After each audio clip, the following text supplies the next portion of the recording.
My name is Dave Bratton with Destination Analyst. Thank you for joining me today for our State of the American Traveler webinar. I'm very excited to be with you, coming to you from beautiful San Francisco, California. I should say foggy San Francisco, California today. It's a very cool and traditionally foggy summer day here in the city. I hope you're all doing well and are excited to talk with us about what we see in the research that we've been doing recently. Just so you know, I'll be going through this deck pretty quickly today, and you don't need to take notes because we have the deck online and the video recording if you want to watch it again. So, and you're always welcome to ask us any questions. Just shoot them along if you have any after the fact. With me today are our CEO and President, Erin Frances Cummings. You can see her here with her pet alpaca, Larry. And she is a wonderful business partner of mine, and she's here to answer your questions. And Dave, you're also a great business partner. You're going to buy me an alpaca, right? Yes, happy to buy you an alpaca. And we also have Jennifer Griswold, our Director of Marketing here as well. So welcome, Jennifer. And any questions you all have, just shoot them through the chat, and we'd love to hear where you're at today too, if you want to share that with us. So let's get going. What I'm going to do today is talk for about 30 minutes on the latest findings from our State of the American Traveler survey. And then we got a really great second half for you today. As you all know, short form video content has just exploded, and we've seen it in the data that it's becoming more and more important to how travelers pick where they go and what they do when they're there. And so we have 4 exciting content creators for you here this morning or afternoon, wherever you're at. Jonathan, Lauren, Ime, and Hayden are here to talk about their world and what they do. I've always been curious about people that do this, so I can't wait to hear what they have to say. As you know, probably if you've been with us before, the survey results I'm going to share with you are from a monthly survey we do called the State of the American Traveler. And in this survey, we collect a nationally representative sample of 4,000 American adults distributed by region that you can see here, the 4 census regions. The data I'm going to show with you today was collected from the 17th to the 21st of June. And with a big sample size like that, we have a confidence interval at the top line of plus or minus 1.55%. So you can have a lot of confidence in the data we're sharing with you today. And I think it's an interesting story. We've seen, I think we all understand that we've been through a huge shakeup in the last several years, and this last one economically too, with the COVID crisis diminishing, going away, and inflation taking its place in our mindset with dramatic inflation last summer, continuing to today to some level. What I really want to do today is kind of help us understand that the landscape of traveler thinking around this particular issue, basically the foundation of the economic landscape and how they see it right now. And whether you're a destination, an attraction, a meeting planner, anybody working in our industry, the more we know about that and the better understanding we have of it, the better we'll be able to attract people to come to our places and to enjoy them and go out later and tell other people they should go as well. So let's begin with traveler sentiment. We ask a whole variety of questions about how people are feeling right now. The first one is, would you say that you and your household are better off or worse off than you were 1 year ago? And what we see in the data this month is that American travelers are a little less likely to say they're better off than they are to say they're worse off now, 32 to 31% basically. Kind of a split between those two in the middle, which is unchanged from a year ago. But if we look at this over time, the story is kind of an interesting one. We can see that we're down a little bit from last year when this stood at 32.8%, the percent that say they're better off or much better off. Just a little bit down, but you can see that right when summer hit, this kind of fell down a lot and stayed down, but then it recovered, dropped a bit, and has been increasing over the last 2 months. So we've kind of moved in a positive direction overall after the late part of last year. Thinking about your household finances only, do you feel now is a good time or a bad time to spend money on leisure travel? Similar story, very similar. 30% say it's a good time. 35% say it's not a good time, as you can see here. Let's look at it over time again. We can see this one really started dropping earlier than last year, but you can see the kind of plummet it took from June on when inflation really got its wheels under it. And overall, similarly, we're down a couple points from where we were a year ago, but this month we had an increase from 27.5%. So positive movement in the most recent month. Let's talk about moving forward in the future. How are travelers feeling about that? Well, when we ask them looking forward, do you feel that a year from now you'll be better off financially or worse off or just the same?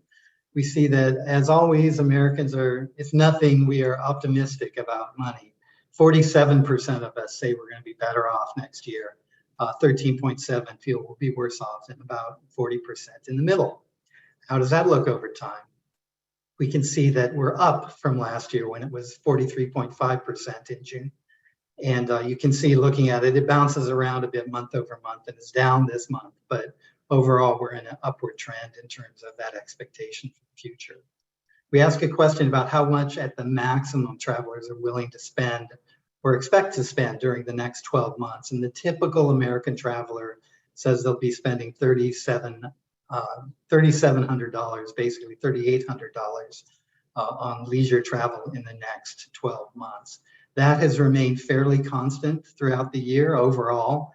But if we compare it to a year ago at this point, we're down quite a bit from $4,345. So overall, this one's a little less optimistic. And I think the inflation crisis that we've had this year obviously is part of that, the way people are thinking about that. We ask about excitement to travel in the next 12 months. And this is something we've been tracking since the beginning of the pandemic. And right now, travelers are very excited to be out there experiencing leisure travel. Americans, 86.1%, gave us a 6 to a 10 score on our 11-point excitement index. So if we look at that over time, what I'm showing you here is the mean or the average score on that 11-point scale. You can see that from when we started tracking it, it's been coming up, up, up, up. The last 2 months were at record highs for excitement for travel. We dipped just a little bit this month, but overall, this metric is a very strong one, and good news for our industry. Recessionary concerns are still on the plate, though. 52.6% of travelers say that in the next 6 months, they agree that they think we're going to be in a recession at some point. This, though, has come down quite a bit from when we first started tracking it. And this month, it dropped from 58.8 to 52.6% of travelers expecting a recession. Well, as we know, when people are concerned about their future, maybe you're thinking that you might get laid off, or your business might be doing not as well, so you won't be having the cash flow. You're careful with your money, right? And we ask about that. Well, right now I'm being careful with my money because I'm concerned about an upcoming recession. We see that 60.5% of travelers say that, yeah, I'm being careful with my money because I'm worried about that. This dropped too this month, as you can see, a little bit as well. And you can see in both of these time series charts that we've come a long ways from late last year when these concerns were quite high. Still, more than half of travelers are feeling that way. And what's keeping people off the road? Well, we have our deterrent question. In the past 6 months, which have kept you from traveling more than you would have liked to? Number one, the cost, and then followed by a variety of other financial issues, personal financial reasons, gasoline or airfare costs. So clearly, spending money, the cost of travel is on people's mind, and it's an issue we're needing to deal with. 43.9% of American travelers say that high prices have actually kept them from traveling in the past month. And if you look at the blue line on the chart I just revealed here, you can see that's down a bit this month, which is good news. Another question, recent inflation in consumer prices has led me to cancel an upcoming trip. About a third, a little under a third, agree with that statement. And we can see that this also improved a bit this month, down to that 30.6%, I said. So all of these questions and some more ones that we have in the survey were developed primarily to give us an index that we could look at how travelers are feeling. Right now, about travel and how they're feeling about travel in the future. We call them our current travel sentiment index and our future travel sentiment index. And you can see the various inputs to both of these indices here. And what this gets us is a way to look at where we were a year ago, for example, and how much we've changed in the positive or negative in terms of these moods of the traveler. So looking at this blue line, you see our current travel sentiment index, and it's grown quite a bit since late last year. And this month it went up a couple points too, to 115.7. And remember, this starts in February of 2022 at an even 100. So we've made some good progress there, and this month was a good month. In terms of our expectations for future travel, not so great. A little bit of a dip over the last couple months, but we're pretty much about where we were when we started this in February of last year. Okay, so a real quick recap of the findings from this section. Traveler sentiment has improved this month. The current sentiment index rose, as you just saw, and excitement to travel for leisure is still really high. Recessionary concerns have lessened this month, but there's still an issue, with half of travelers expecting a recession in the next 6 months, almost 2 out of 3 saying they're being careful with their money because of that concern. And high travel prices clearly continue to impact travel decision making. 44% saying that high prices have kept them from traveling this month, and 31% saying that they've led them to actually cancel an upcoming trip. And I keep these all in mind, especially the price stuff, because we're going to be talking in the next section here about some new questions we asked about how people, whether or not they're going to give stuff up to deal with the pricing of travel product. The story there is very interesting. A couple quick stats just for fun. We've been tracking what people have been doing in the past week with a variety of travel planning type activities, and I'll just whip through these quickly. You can see that this is a time series of data we've collected, you see here, but in the last month, the number of people daydreaming about taking a trip has dropped a bit, but still, it's, if you look at the overall time series here since we started in the middle of the pandemic tracking this, we're in pretty good shape there. Similarly, fairly stable was talking to friends or relatives about a trip. Researching travel ideas online was flat this month. Making travel reservations popped up a bit this month, as you'd expect in the summer. And researching travel offline was relatively flat. My favorite part of this, though, is the percent that didn't do any of these. These are the ones that have done no dreaming, no planning, no talking about travel. And you can see it's a little under 20% now. So about 80% of us are doing something in the past week around travel.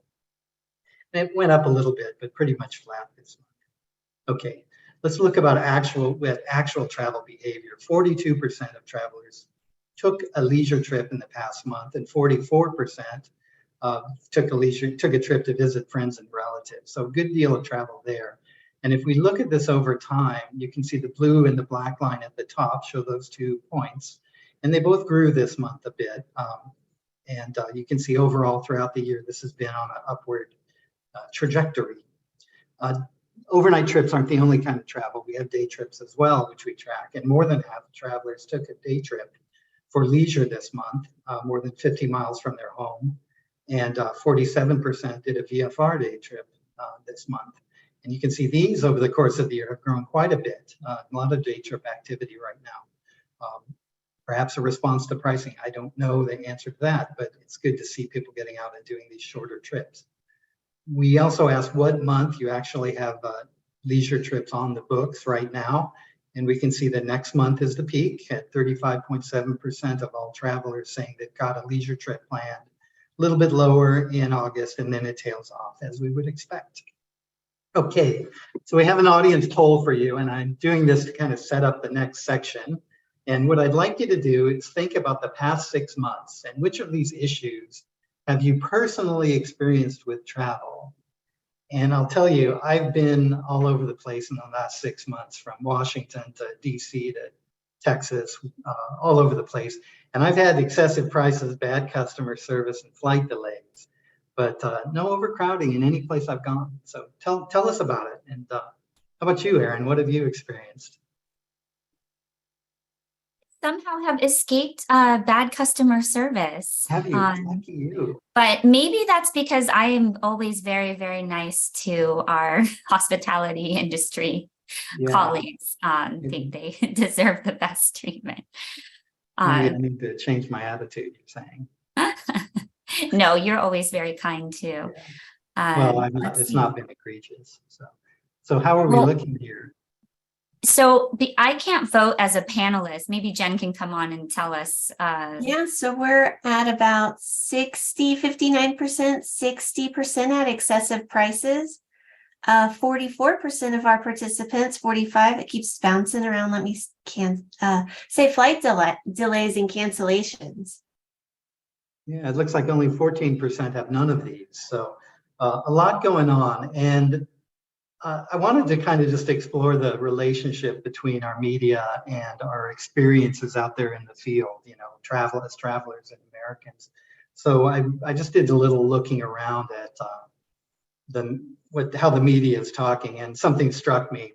Those of you who know me will know undoubtedly that my favorite film of all time is Rocky, the original movie, not the cheesy 2, 3, 4, 5, 6 that followed.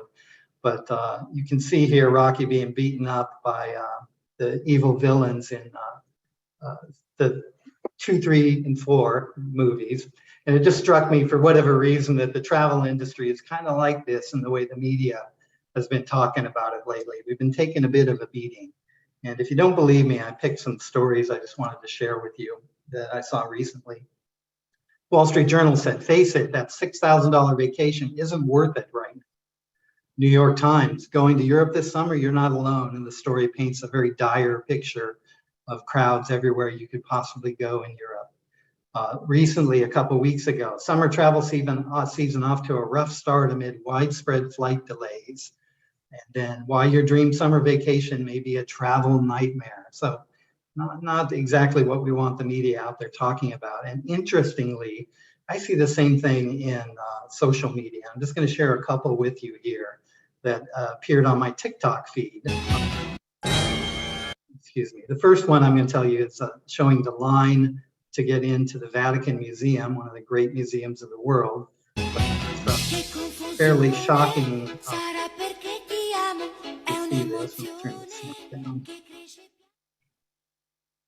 But it goes on and on and on. The next one shows the crowds at Yosemite during the last weekend.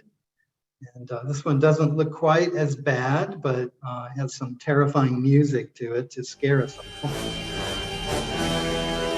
Doesn't really paint a good picture of the place I'd want to be, not connecting to nature. And then finally, this one is just horrific. It shows the aftermath of the parties at Lake Tahoe on July 5th. So a lot of negative talk in social media as well about travel. So as you know, if you've been with us, we've been throughout the course of the year, we've been doing a special section in these studies on how travelers are feeling about all this stuff. And 2 months ago, we asked them basically to compare what travel was like before the pandemic to now, and gave them a scale from it's improved a lot to it's gotten a lot worse. And the good you see here, you know, the ability to have fun and enjoy travel and the atmosphere or vibe in destinations have improved a bit by somewhat of a share of travelers. Not a lot though. Most of this with these are negative or bad. And you can see the bad here. You can see that, you know, 65, 66% of travelers said that the cost of traveling has gotten worse or much worse, and the value they receive, that's a really scary part, has dropped too, as you can see here, by a big chunk of travelers. Behavior of other travelers and the reliability of air service also challenged in the perspective of travelers. Last month, we asked about sticker shock. We gave them this definition. It's the surprise and dismay of a traveler that might experience being informed of a product or service is an unexpectedly high price. So did you experience sticker shock in the past, on your most recent trip planning, excuse me? 38% of travelers say, yeah, they did experience sticker shock. And where they saw were hotels, airfare, restaurants, entertainment, all above 40% saying they've seen it. So it's not only one area, there are all sorts of areas where travelers were feeling a sense of sticker shock. And what did they do to deal with that? Well, number one way to deal with the sticker shock they experienced was to find less expensive ways to travel and save money. And then followed by increasing the budget. It's about half as likely, I'll say, to say, okay, I'm going to suck it up and spend the money. 25% chose to visit a less expensive destination, kind of similar to the top one there. So we were thinking about this, and we wanted to really explore it and find out how people are dealing with it. What on the ground are they doing to find less expensive ways to travel? And of course, we spend money in all sorts of ways when we are traveling. So we explored that in this month's wave, and I'm going to share that data with you now. It's my compromise section. And basically the question we asked was this to start. In the next 3 months, wanting to talk about summer, how likely will you be to compromise aspects of your travel experience in order to save money? And they had to fill in the blank. I will be blank to compromise aspects of my travel. And we can see that right now, almost 2/3, 60.5% say they're going to be likely or very likely to have to make that compromise. They're not going to do everything they want to do because they need to save money. 16% say they're unlikely to do it. So a big difference between the sides of these two portions of travelers. So I'm going to look at them real quick just for fun to see how they differ. And we call that first group the compromisers and the second group the non-compromisers. And the differences that jumped out to me look something like this. On the left, you have the compromisers, on the right, the non-compromisers. And you can see, first of all, no surprise that people who are going to be compromising on travel experience to save money are they have less income, right? 77K to 102 for the other side. They're also younger with an average age of 45 compared to 54. And in terms of their impediments to travel in the last 6 months, they're much more likely to say that the cost of travel has kept them from traveling like they'd like to. But really interesting down at the bottom, they're just as excited as the non-compromisers to travel, and they're just as likely to say they're going to be taking a leisure trip in the next 3 months. And they're going to be taking 1.6 trips compared to 1.7 for the non-compromisers. So they have the same travel needs and basically or desires. They're just going to be looking for ways to save money. And that's really what I want you to walk away with from today, is a deeper understanding of how travelers this summer are going to be looking to save money. So let's just do a pop quiz real quick. Okay, and this, I'm going to show you the results of this. I just want to see what your sentiment is as a group. So which will travelers be most likely to compromise on in the next 3 months? And we gave them a list. You can see them here. Everything from travel insurance to upgrades to dining to trip length and so on. So tell me what you think. Which one, if you want to put it up, thank you, Jen. Excellent. Just tell me what you think the one that will be selected most by American travelers is. Well, Dave, I know my husband wants me to compromise on my lodging choices, but I refuse. I'm like your wife. I need my certain resort. Okay, what do we got, Jen?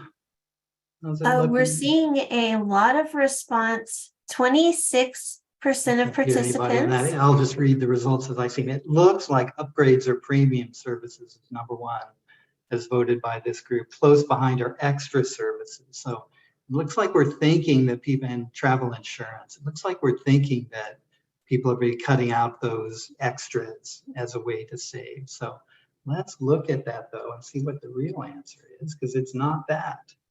When we asked this question, number one was dining and food experiences, at almost half of travelers saying they were going to cut back some way on that. And I'll show you how later. Shopping and souvenirs, trip length, number three, lodging quality and amenities, number four. But again, you can see that all across the spectrum here, different travelers are saying different ways that they're going to be seeking to save money this summer. And you might think that, well, maybe travelers aren't that into food. Maybe they're giving up something that they're not really into. But if we look at those compromises we talked about, they're 18% more likely to actually say they're a foodie. They're 42% more likely to say they stay up to date on food trends, and 70% more likely to be posting pictures regularly of food when they travel on social media. So clearly they're giving up something that matters to them or considering it. And we asked them, well, how are you going to do it? How are you going to compromise on food and dining? We can see they expect to be doing it this summer by packing food and taking it with them, by seeking out budget-friendly restaurants and eateries at the top two, and a variety of other ways beyond that. Lodging options, how are you going to compromise on that? Well, the number one way people expect to be compromising on lodging options is budget-friendly hotel chains, followed by staying with friends and relatives. So get ready for your family and friends to be calling you and asking to sleep on your sofa. How about transportation? What do you think the top way people are going to be saving money on transport this summer? Anything pop to mind? Well, if simply staying closer to home popped to mind, you were right, followed by discount websites and discount airlines, and so on down the list. Entertainment and recreation, we can see a desire for freebies, free local attractions and landmarks, public parks and outdoor recreational options, free or discounted museum days and events, things like that. So your travelers are going to be looking for these, not costly ways to save money or to entertain themselves. So quick recap on this. Most travelers are likely to compromise elements of their travel experience to save money this summer, 60% agreeing with that. Willingness to make such compromises is more centered among younger, less affluent, and more diverse traveler sets. And food experiences are the area most likely to see money-saving compromises, with almost half saying they'll make that compromise or are likely to.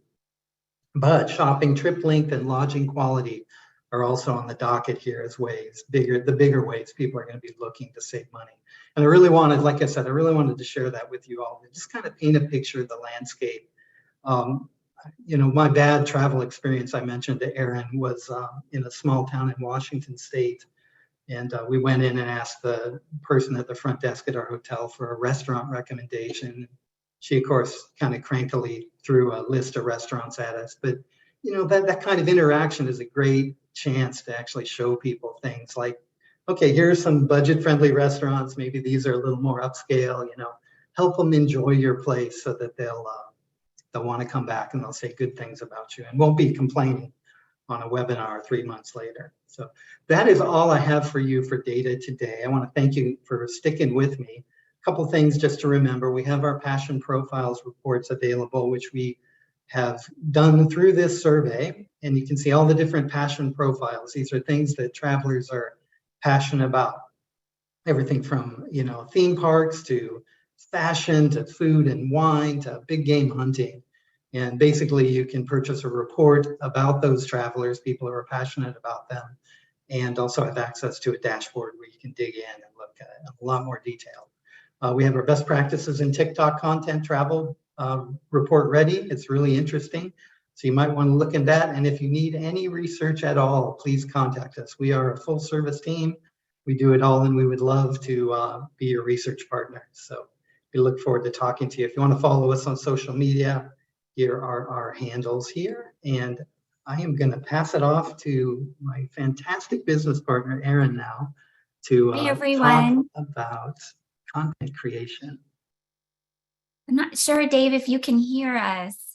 But anyway, thank you, Dave. It was absolutely my favorite part of those findings, were even looking at the compromisers versus the non-compromisers. The compromisers were still just as excited to travel, and their trip volumes were up there. So that excitement for travel is really taking us through. And we are the Rocky of industries, aren't we? I'm really thrilled and honored to have the panel with us today. So Lauren, Hayden, and Ime, if you could come on camera now. And I'm going to do an intro to actually I'll invite Jennifer to do the intro, which will give our audience a taste of you and your content. Sorry, is the screen showing? Good, okay, thanks. Hi everyone, Jennifer here stepping in to introduce the panel. First up, we have Jonathan, the Denver foodie. He was born and raised in Denver, Colorado, and has a love for finding hidden gems with the best food. Sorry. Lauren is an East Coast lifestyle and travel influencer. She loves road trips, underrated countries, national parks, hiking, mountains, and laying on beautiful beaches. Her next trips include trips to Turkey, Greece, Washington, and Oregon. Lauren says that TikTok is casual and fun, where it's easy to try new things, and Instagram has a more loyal following. Let's check it out.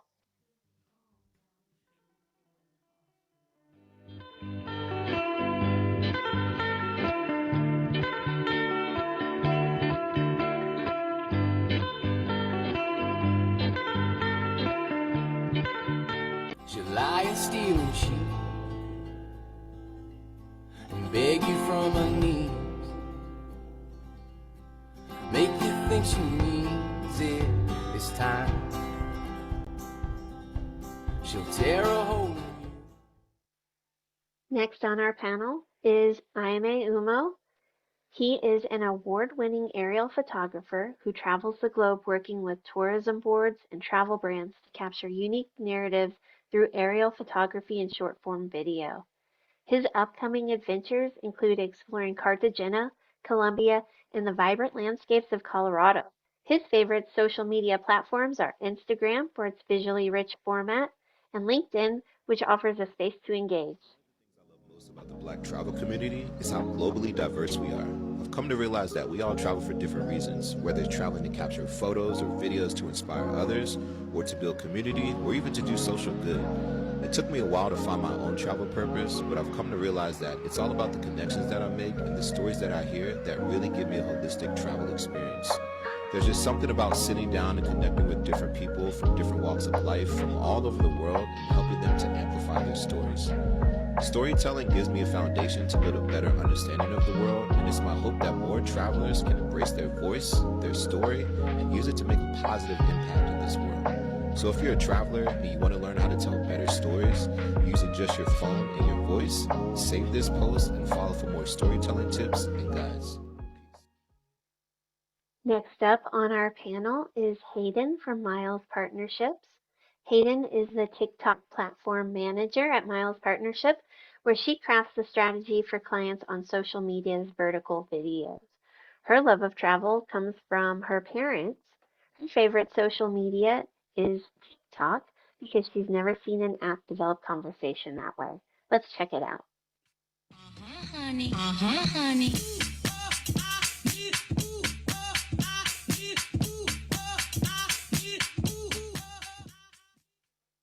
Thank you and welcome to our panel. To say again, I'm so excited to have you on. All of you, thank you, Ime, Hayden, and Lauren. And then to reintroduce myself for everyone, I'm Erin Francis Cummings, President and CEO of Destination Analyst Research. And I hope the three of you will forgive my Gen X-ness, but this was not a career when I graduated from college. And I bet so many people like me and maybe older have this question. So I would love to know what inspired you to get into content creation and influencing and why you continue to do it. Ime, let's start with you and then we'll go to Hayden and Lauren. Sure thing, Erin and team. Thank you so much for having me on. When I think about content creation and how I got inspired, so I wasn't always a creator. I actually had a career as a technical project manager working in Silicon Valley. It wasn't until 2018 that I left my job, put all my stuff in storage, and bought a bunch of one-way tickets around the world. I also bought a $200 camera and a drone. I didn't know how to use either of them, but I knew I wanted to share my story with my family and my friends just to inspire them and let them know where I was traveling and what I was doing. I eventually started sharing more work online and eventually started getting calls from hotels, tourism boards, travel brands to come and create marketing content.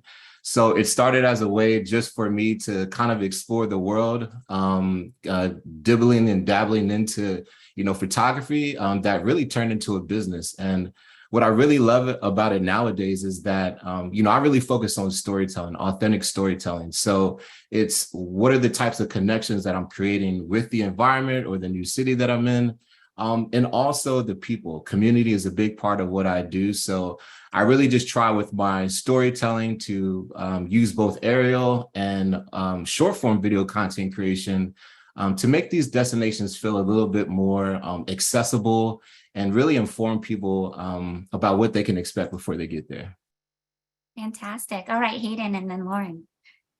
Yeah, I too have not always been in this space. I was a writer for Miles for a long time. And then during the pandemic, I had already downloaded TikTok, and then I kind of had a thing where I kind of blew up and I was like, oh, we could do this in the travel industry if we put in the effort. So I went to Miles and kind of pitched them on it. And now here we are 2 years later, or 3 years later, actually. And Miles is producing content with our content studio Odyssey, and we're creating these social media strategies for people. And it's been really exciting to see the world of travel blossom on these new social media platforms. I know Ime mentioned Threads in his little bio, and we're all aflutter trying to figure out how to do that one. So I think it's an interesting space to be in, and it's kind of cool to constantly be innovating in it. Yeah, so pin that thought, because I'm sure everyone in the audience will benefit from hearing you three discuss what you're thinking there. Welcome, Lauren. I think there's probably many people fangirling that you're on as well. Can you share what inspired you and what keeps inspiring you to do what you do? Well, I do want to say I'm not a full-time influencer. So I actually work a 9 to 5 as a scientist. I do corrective action for oil spills in the area. So I'm still not full-time. But what inspired me is I used to be that go-to friend for travel advice. And I actually had someone suggest me you should start a blog. And that's kind of like where I started. I learned through other bloggers and through my own mistakes. And that's why I started as a travel blogger. But I didn't really take off as a travel blogger. So that's kind of what evolved me into this influencer role. So now I'm more of like an influencer who loves to travel. And honestly, what inspires me to keep going are like, I've built such an amazing audience. So my followers, like they've changed my life. So that's what inspires me to continue. Okay, perfect. Because my next question for all of you, and I'll start with Lauren, and we'll just go in the reverse order this time. But Lauren, how do you get to know your audience? And if there are any tips or tricks that you'd be willing to share? It's mostly travel brands on this webinar right now. So if you could all share that, Lauren. Yeah, so for me, I use my Instagram stories a lot, polls. I read my comments. I respond to all my comments. I try to read all my DMs. It can be a little overwhelming. I don't respond to them all, but I do read them all. This is going to be like more for me as an influencer, but like when I get recognized in public, I make the point to ask people's names, to like have a conversation with them. I think that just adding like a little bit of a personal touch to your social media can definitely help you get to know your followers better, because they're going to reach out to you in a more personal way and it's easier to get to know them. Great. Hayden, how about you? I know it's a little different. And just for the audience that's not familiar with Miles Partnership, they're a leading agency in the travel space. So Hayden, how do you, I guess you're doing it on behalf of your clients, I imagine.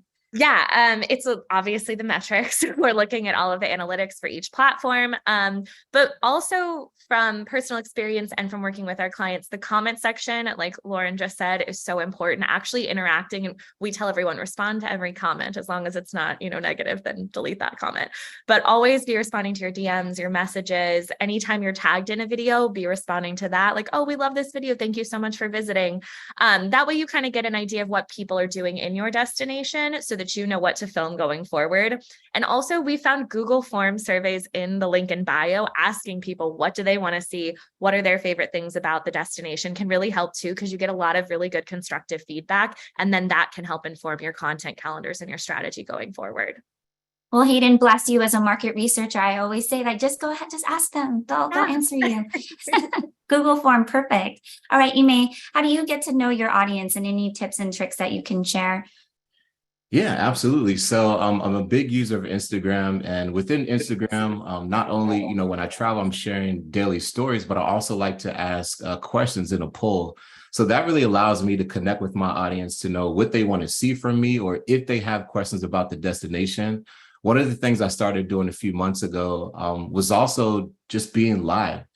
So when I'm back in my hotel room after a long day of being out, just starting to live to answer questions in real time of what kind of questions people had about the destination, the community, the food, what type of travel content I'm creating, what type of gear that I'm using. So I would definitely say between Instagram stories, of course, replying to comments and DMs, but certainly live just creates that really authentic real-time experience to be able to answer questions from travelers all over the world. And what did you, the first time you did a live like that, was there anything that went wrong or that? Yeah, well, so this live was up. So I was actually in Nigeria earlier this year, and where I was specifically, the connection wasn't the greatest. But nonetheless, I feel like there was a little bit of lag, and that was really the only technical, kind of mistake that we had. But I learned so much from that experience, because even though I travel to Nigeria quite often, until I did that live, I did not know how many people just had questions about this beautiful country in the city of Lagos that I was in. So a little bit of minor technical issues, but the benefits of hearing directly from my community was awesome, because that also fuels me for ideas to, what type of content do I create next? I basically want to answer these questions that I'm getting from the community. Okay, great. And speaking of live, I'm going to take a question from the audience right now. This is from Christine. And she asks, should content be geared towards future travel planning and inspiration, or what is current in the destination? Lauren, do you feel ready to answer that question? I'm trying to think about, so something that I actually do social media consulting on the side. So what I tell my clients a lot when they're trying to come up with content for their own brand and business is I tell them to consciously consume content when they're on Instagram or TikTok. Like when you're just scrolling, what are the videos that you're liking, saving? What are the ones you're passing by and not watching? And think about like, what are those reasons? And so with that, I would say like, I'm trying to think about on my end, like when I'm looking at tourism and things, like what videos I'm saving more, I guess more future planning. But I think it kind of depends. Okay. Yeah. I know. Hayden, what's from your perspective on the agency side? Yeah, we see a lot of different things, and like we all have the different numbers of like when people book stays and how far out and everything. But I think a good marketing mixture of all of it is what we always recommend. So it's going to be August in a few months. Like it's time to start posting the pumpkin patches. Like getting ready for those things is always important, but also having evergreen content like a restaurant or a beach or a hike is always good to just have to be able to post so that you always are posting something. It doesn't have to necessarily be seasonal, but we do see then in the fall, leaf peeping is so big. And then in the holiday time, like Christmas lights, things like that. So there are ways to do seasonality, but also just post whatever your people want to see from you. That's kind of the biggest recommendation. Yeah, I know it like Lauren said, it depends, but I'm sure even if it's current, it probably is inspiring, right? All right, Ime, your thoughts on this question from Christine about content being geared toward future or what's current? Yeah. So again, with my travel content, I tend to focus on storytelling between the destination and the person that's traveling. We really want to create that personal connection. And a lot of times that comes down to storytelling. And I typically focus on content pillars. So and content pillars are essentially themes. And if you got a lot of ideas like myself as a creative, sometimes you need a little bit of structure and framework, but we're really focusing on education, focusing on inspiration, and then focusing on entertainment. On education, it may not be like how to travel, but hey, here's how to find the best tacos in Baltimore, for an example. Inspiration, this is all about, I call these more visual travel guides. So a lot of the videos that we saw actually had a lot of voiceovers, but for inspiration, this may be a collage of really cool drone photos from Colorado or Grand Rapids, which I visited a few months ago.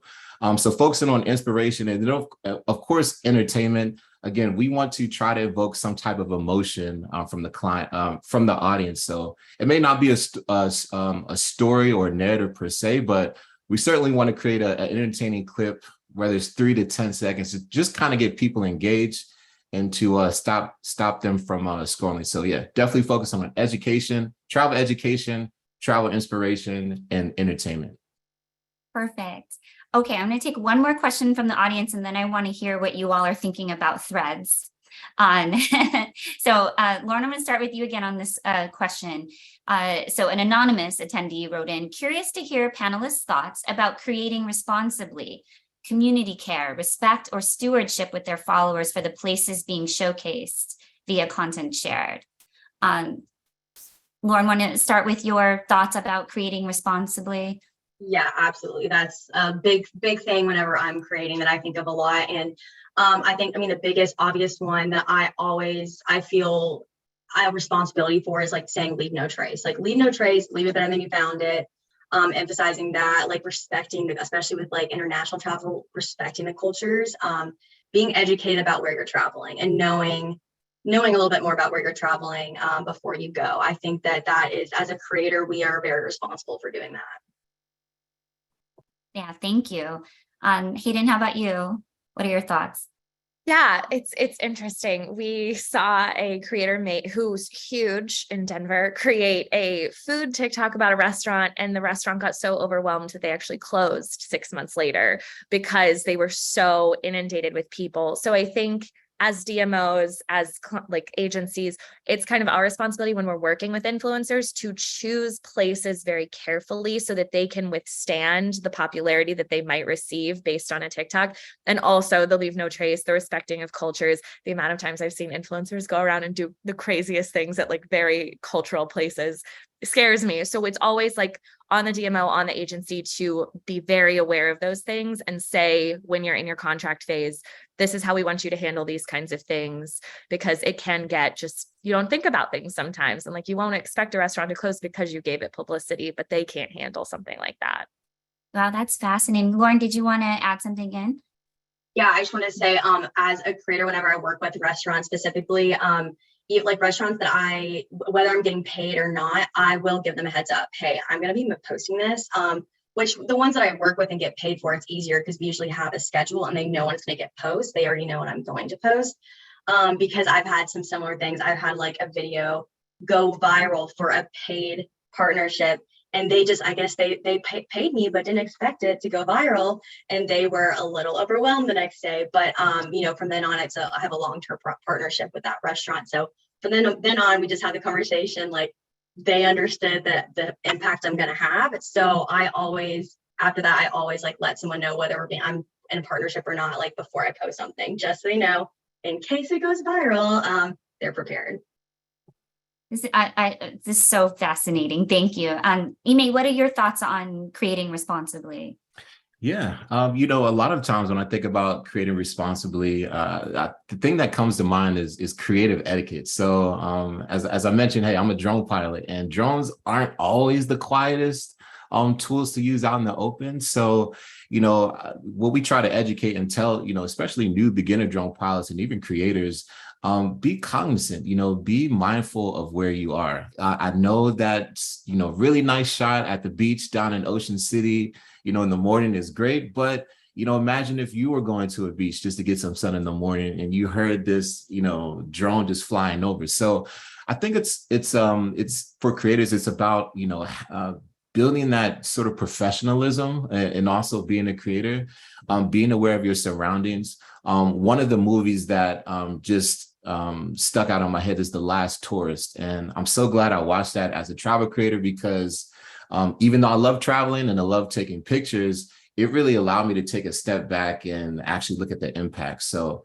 as Lauren was talking about being sustainable, leaving no trace, how can we as travelers continue to inspire and educate, future travelers, people that want to travel, but also be responsible. I think a lot of that comes down to being a responsible, creator, just having that sort of awareness of where you are. And yeah, just keeping that in mind. Wonderful. All right. So let's have you all share about Threads, what you're doing, what you're thinking. Maybe you can make the audience feel calmer about it. Amy, let's start with you. Yeah. So if anybody's not familiar with Threads, one of the newest social media apps, and one of the fastest growing. I think we're up to about 100 million, but nonetheless, I'll say it's similar to Twitter. Why I like it, why I'm excited about it, is because for a lot of us here that may have followings and communities on Instagram, it is fairly easy to transition over to Threads. And Threads is really a text-based, community-driven, sort of thought-provoking platform. So I'm excited about it because it's new. Even though I'm a photographer and a lot of my content is visual, it still gives me this opportunity to connect with my community. I look at it like a really, big kind of comment section, but yeah, I'm curious to hear Lauren and Hayden, what you guys think as well. Yeah. Lauren, you ready to talk about Threads? Yeah, I love it. I have a joke that I feel like I have three different personalities right now. I've got my TikTok personality, which is like more casual. I've got my Instagram, which is a little more curated. And then my Threads is just like whatever I'm thinking. So it's been really fun. I think it's interesting. I've been seeing, it's also been interesting to see the brands that are already taking full advantage of it. And I've also seen more photographers than I ever have, than I ever have seen on Instagram. I'm finding more photographers through Threads. I'm finding new businesses through Threads. So I think there's still some kinks that need to be worked out. I really wish that I can only see people I follow and look at things that I'm interested in. Right now, it can be people you follow, and then also a bunch of meme pages and random things. But I think that's gonna get better as time goes on. But so far, I really like it, and I've been seeing some businesses take full advantage of it. It's been very interesting to see. Yes, I know I'm behind on looking at it. Hayden, push me. Obviously there's so little research behind it right now because they just launched it. My biggest complaint is that there's no hashtag capability on it right now. So that's a little bit annoying. And like Lauren said, I don't love the curation of it. But what I do love about it is that Meta hasn't messed with the algorithm yet in the way that we've seen Instagram and Facebook get messed with over the years. They've taken the chronology, all the different things that they've done. So I think you're getting served new things to you. And that's really cool because that's how we look at TikTok. TikTok is always serving you new things. So Threads is like that right now. And so I'm enjoying it from that perspective, but it is just Twitter. That is exactly what it is. I am interested because as Twitter has tail ended, we've seen vertical video really increase on that platform, and it has really good stats around it. So I'm curious to see what the numbers looking like on Threads come out of vertical video, because you can post pictures and videos on there. So I'm curious to see how people respond to it, because we know vertical video is so important right now. But I think join Threads, it's fun. That's how I would describe it. It's a new platform and everyone's getting on the ground floor, although I think we're all so much more willing to join platforms now. So it already has 100 million people on it, like you may said. And that's not how usually social media platforms work. But I think because it's coming out of Meta, it has that capability. So get in on it, ground floor, but also you've got competition already. Yeah, and it's incredible the speed now. Lauren, you said something really interesting about you have the 3 different personalities. Would you say that's a best practice for the Ime's laughing too? That's just is that something they as an influencer, like I said, I do social media consulting for businesses and brands, and my businesses, I even told one of them, I was like, if you don't want to get Threads right now, they're a small business. I'm like, you don't need to.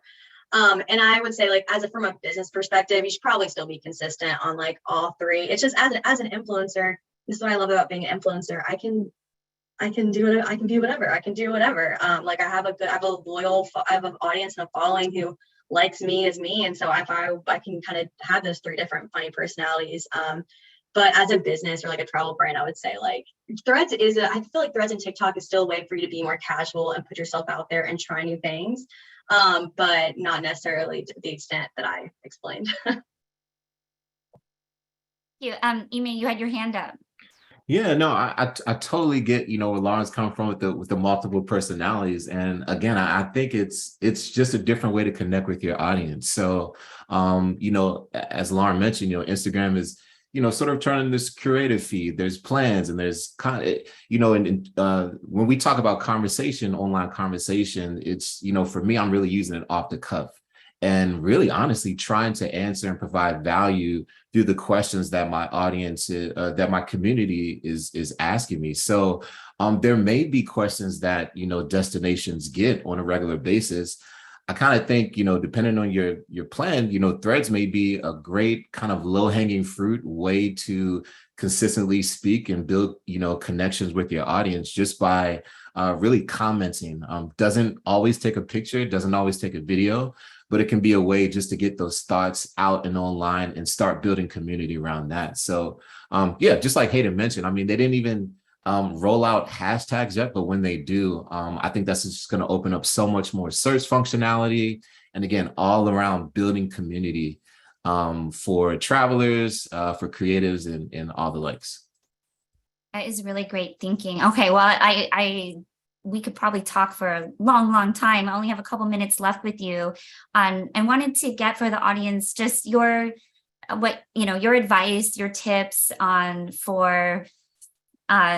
Again, there's lots of travel brands on here for being very present with short form video and making sure that they're putting that content out there.